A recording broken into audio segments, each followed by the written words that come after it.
I've been playing lots and lots of Warhammer 40,000 10th edition, and I have been hard at work on my perfect Warhammer 40,000 game board. I have all of the buildings, I have some really big guns, and honestly, the board is kinda done. If you look at the Warhammer 40,000 Tournament Companion, I have everything I need to build those L-shaped ruins. But in my opinion, that's not quite enough. Don't get me wrong, I like Games Workshop's map layouts. I much prefer them to player place terrain because I don't like to think that hard right before the game starts, and I always set myself up for failure when I do player place terrain. Where with Games Workshop's ruins, I know them so well that it helps me strategize my games. The problem is they are just L walls, and that gets a little bit boring. A proper grimdark board needs a little something else. That's why I'm only 1 hour into the campaign for Space Marine 2. Instead of actually playing the campaign, I make Captain Titus walk to every single corner of the battlefield because I want to see all the stuff. Because those L ruins are like the buildings and the boundaries in the map, but all of the other stuff is what makes it a battlefield. And in my opinion, you can't just have L walls. You need some scatter, you need something else. That special something that makes a house a home. It's the loopy wooden letters that say live, laugh, love. It's just, you just have to have it. I have a bunch of stuff that is gonna turn my map layout into a proper battlefield. Starting with the tank traps. These remind me of Games Workshop's old Aegis Defense Lions. We would sprinkle those pieces in between our big terrain to make the battlefield look more lived in.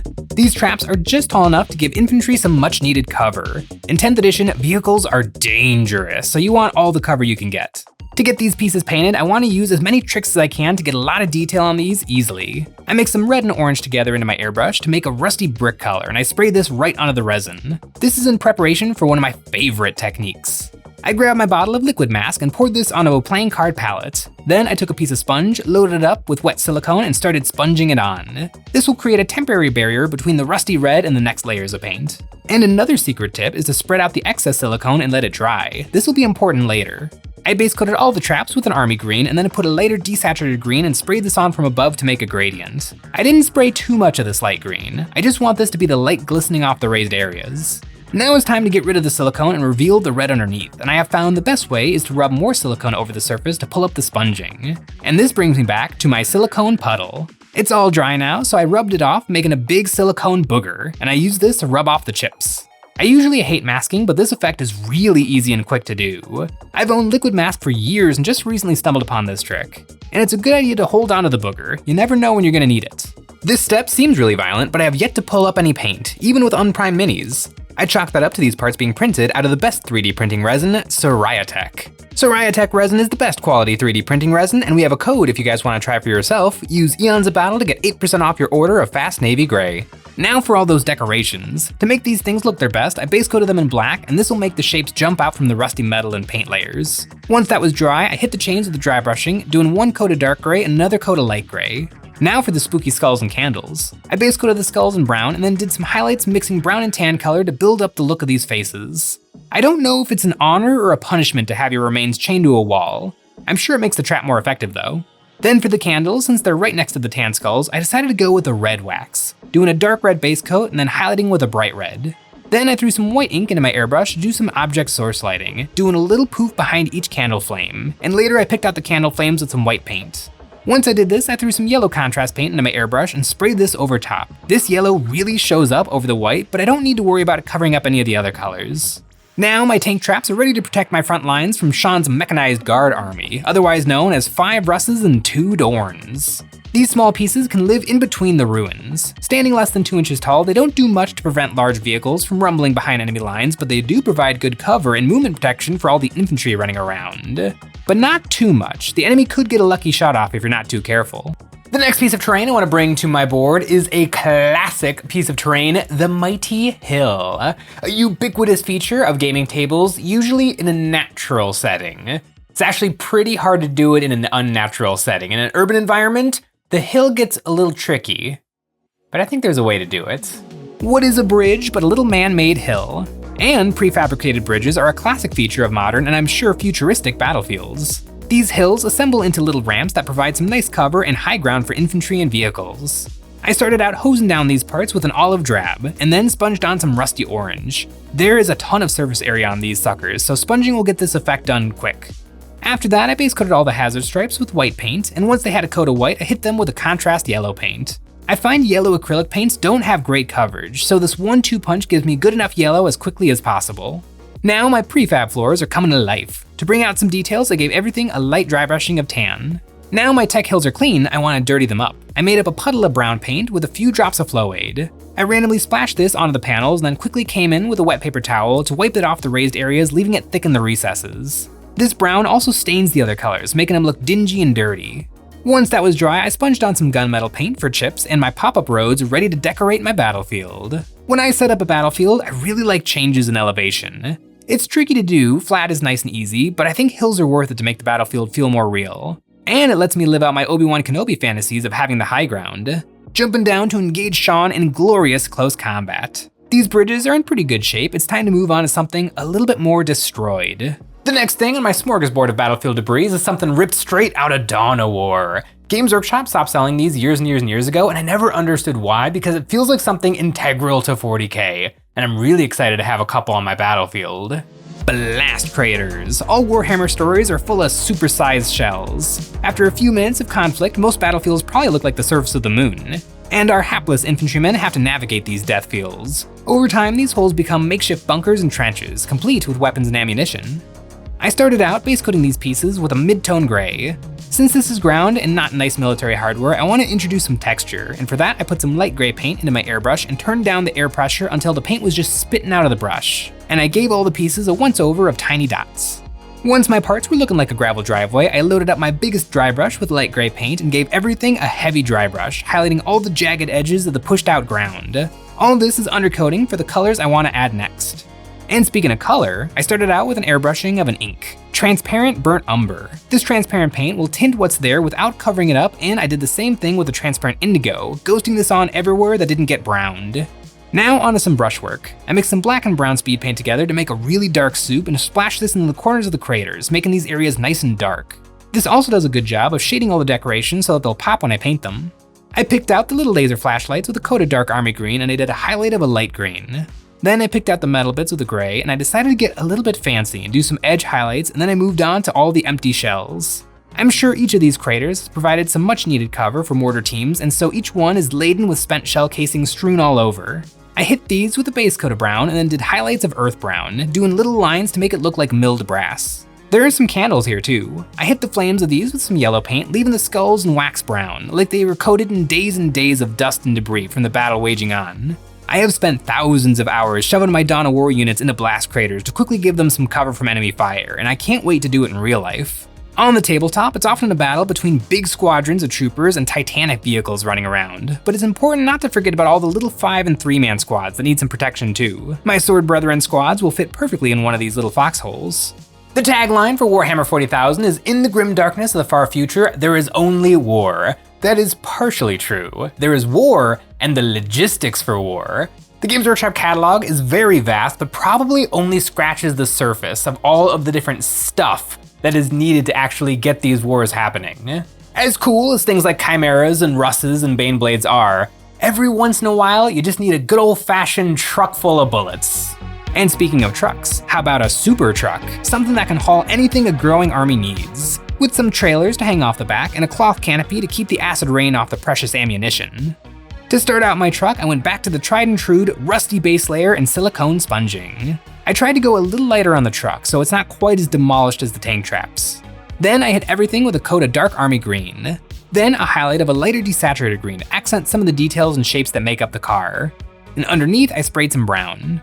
To add a little variety, I decided to pick out the doors with white paint. I think ideally these trucks don't want to see frontline combat, and I bet the military wants to be able to find these doors easily in a smoky environment. After a base coat of white, I airbrushed a little bit of tan to shade the doors and give them some saturated color, and I went and grabbed my booger and got to ripping off the paint. This is really satisfying. Now I have 90% of the truck done, it's time to make it realistic. I base coated the emergency exit sunroofs with gray, and I also put this over the windows. I gave the metal parts a dark black wash, and on some of the windows, I decided to put a couple of bullet holes. To make these holes, I started out with a drop of white paint and then carefully dragged the tip of the brush away from the drop to make little tiny spider webs. I carefully connected some of the lines perpendicular to the original lines, filling up the space surrounding the original drop. Then I came back in with my original gray to add one drop right in the center to make the round hole the bullet made.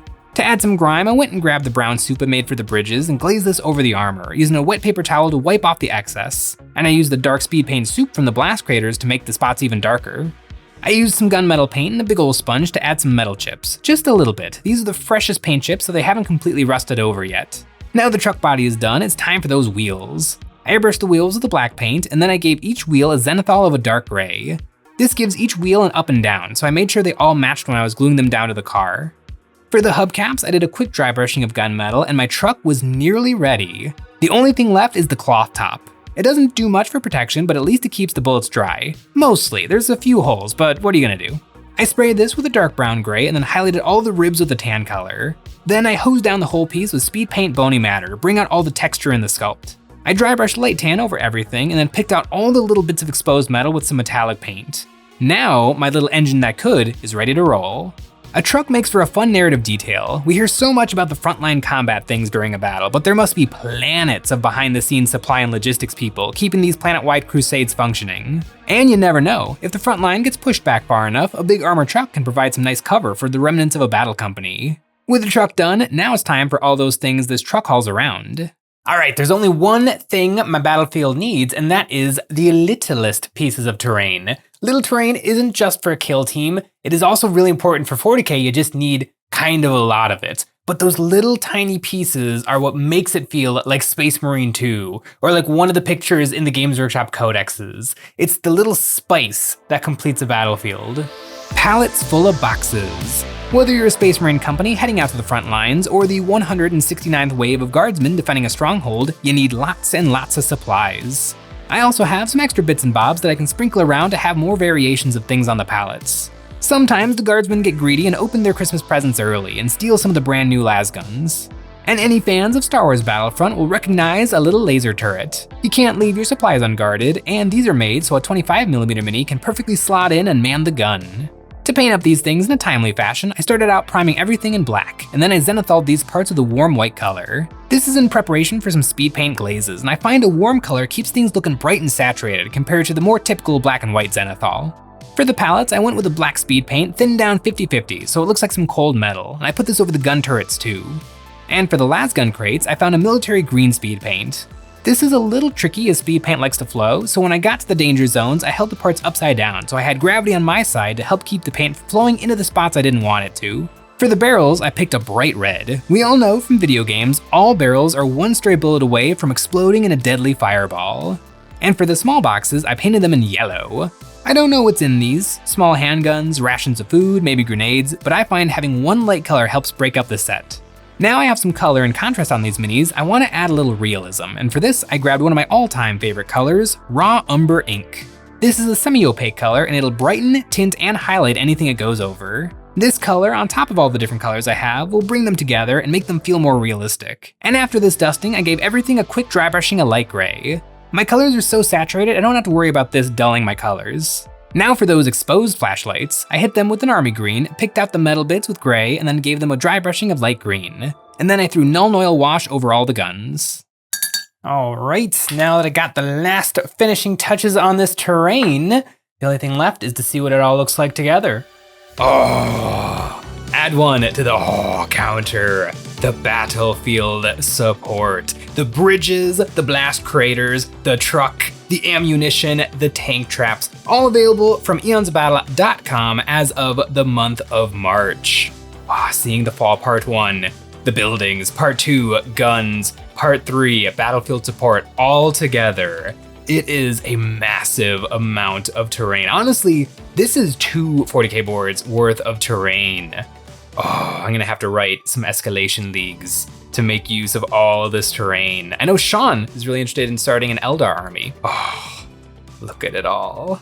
If you don't have a 3D printer, some of the key pieces from this set will be available physically, printed for you from EonsOfBattle.com. I don't know what's my favorite part of this set. I thought it was gonna be the blast craters, because I play so much Dawn of War and I love a good blast crater, but the truck The truck might be coming to every single game of 40k I ever play from now on, because it's so perfect. Although the bridges, I am really excited to figure out all of the different ways that I can get the bridge in 40k. It is a grim, dark hill. I actually had a couple of hills that were the classic styrofoam with a little bit of sand on top that looked really, really bad, but I'm really excited to try out these new hills.